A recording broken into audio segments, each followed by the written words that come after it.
Do you want to learn about positive parenting? Learn from Life Coach Arif.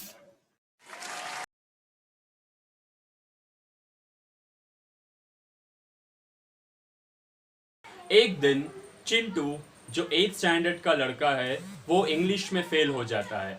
तो अपने English test papers को लेकर छुपते छुपाते वो परेशानी के हालत में अपने घर जाता है और जिसे वो ज़्यादा भरोसा करता है वो उसकी माँ है। उसकी माँ के पास जाकर जो किचन रूम में कुछ स्नैक्स बना रही थी वो अपनी माँ से कहता है कि मम्मा मैं इंग्लिश टेस्ट में फेल हो गया।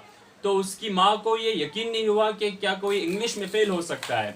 तो उसकी माँ उस पर चिल्लाई और बहुत ज़्यादा रिएक्शन कर दिया और उस पर है ना चिल्लाया और कहा कि तू कैसे इंग्लिश में फेल हो सकता है, इंग्लिश कितना इजी सब्जेक्ट होता है। तो इमीडिएटली उसने क्या किया, अपने चिंटू के पापा को कॉल किया और कहा कि अजी सुनते हो, हमारा बच्चा इंग्लिश में फेल हो गया, वो अपनी नाक कटवा कर आया है, आप जल्द से जल्द घर आइए और इसकी क्लास लीजिए। तो उसकी माँ का रिएक्शन इतना खतरनाक और इतना डरावना था।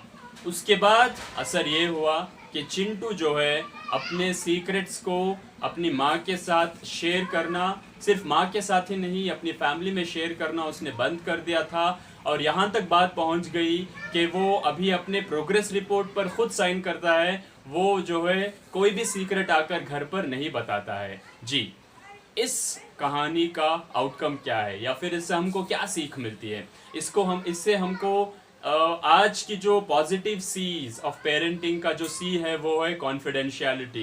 कॉन्फिडेंशियलिटी का मतलब होता है अपने बच्चों के जो सीक्रेट्स है उसको छुपाना पड़ता है।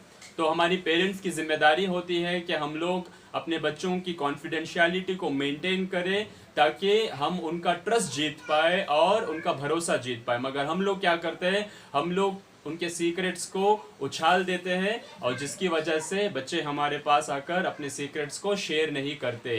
तो इसलिए हमेशा आप अपने बच्चों की कॉन्फिडेंशियलिटी को मेंटेन करते रहिए। आज के लिए बस इतना ही। Have a great day. Thank you and bye bye.